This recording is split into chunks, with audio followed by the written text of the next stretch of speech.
For Pacifica Radio, I'm Christina Onnested. It's day 3 of arguments before The Hague, asking the International Court of Justice for an opinion about claims Israel's violating international law for its occupation and theft of Palestinian land. Today, the U.S. is making arguments in defense of Israel. The United Nations top court, it says, should not issue an advisory opinion that says Israel should immediately and unconditionally withdraw from territories sought for a Palestinian state. The United Nations General Assembly is seeking a non-binding advisory opinion on the legality of Israel's policies in the occupied territories. The U.S. vetoed a resolution before the United Nations Security Council that calls for a ceasefire in Gaza Tuesday, the third U.S. veto of such a resolution, and it was the lone no vote. Christopher Martinez reports. Linda Thomas-Greenfield is the U.S. permanent representative to the UN.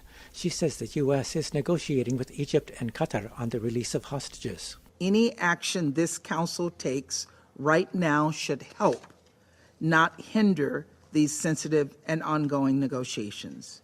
And we believe that the resolution on the table right now would, in fact, negatively impact those negotiations. Demanding an immediate, unconditional ceasefire without an agreement requiring Hamas to release the hostages will not bring about a durable peace. Thomas Greenfield says the U.S. is working on its own resolution for a temporary ceasefire and release of hostages. But the defeat of Algeria's resolution was still a disappointment to many Security Council members. Council President Rodriguez Birquet stepped out of that role to speak as Guyana's ambassador. The longer we take to agree on the need for a ceasefire, the longer this council will be seen as being complicit. Reporting for Pacifica Radio News KPFA, I'm Christopher Martinez. It's day 2 of a last-ditch effort to appeal WikiLeaks founder Julian Assange's extradition into the U.S. Lawyers for the U.S. government are arguing Assange should face espionage charges that could put him in prison for life because he put innocent lives at risk and went beyond journalism in his bid to solicit, steal, and indiscriminately publish classified U.S. government documents. Some of those documents detail U.S. war crimes in Iraq and Afghanistan. Assange's lawyers are asking the High Court to grant him a new appeal. They argued American authorities want to punish him for his exposure of military wrongdoing. Stella Assange is Julian's wife. Deliver Julian into the hands of the country and of the people who plotted his assassination.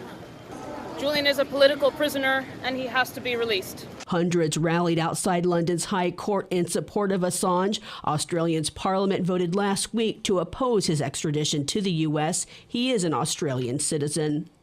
A former FBI informant has been charged with making up a multi-million-dollar bribery scheme involving President Joe Biden, his son Hunter, and a Ukrainian energy company that's basis for Republicans' attempts to impeach the president. Prosecutors say Alexander Smirnov had contacts with Russian intelligence in a court paper Tuesday when they urged a judge to keep Smirnov behind bars while he awaits trial. He's accused of falsely telling his handler that executives with the Ukrainian energy company Burisma paid Hunter and Joe Biden $5 million each in 2015.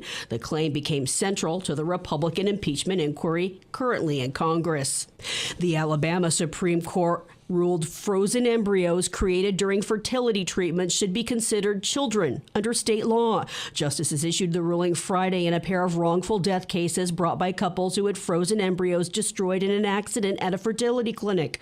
Justices said an 1872 state law allowing parents to sue over the death of a minor child applies to all unborn children, regardless of their location.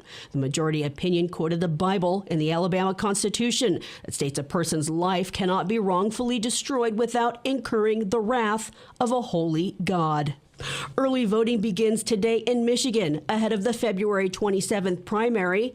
There's a movement brewing in the state in the Democratic primary to vote uncommitted. Edwin Vieira reports. Michigan progressive Rashida Tlaib is urging people there to vote uncommitted to protest Biden's handling of the Israel-Hamas war. Right now, we feel completely neglected and just unseen by our government.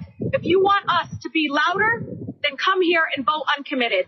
Tlaib says she wants to see the White House become firm in its demands for Palestinian safety and self-determination, but meanwhile, Biden's electric vehicle mandate has become a regular talking point for Trump, who calls it a hit on the auto industry. A vote for Biden is a vote to send tens of thousands of Michigan jobs to China and other places that we don't want them to go. A vote for Trump is a vote to keep those manufacturing jobs in America and add a lot of jobs. The New York Times reports the White House is planning to relax the mandate's rapid timetable at the request of the big car makers and the United Auto Workers. I'm Edwin J. Vieira for Pacifica Network and Public News Service. I'm Christina Onestad reporting for Pacifica Radio.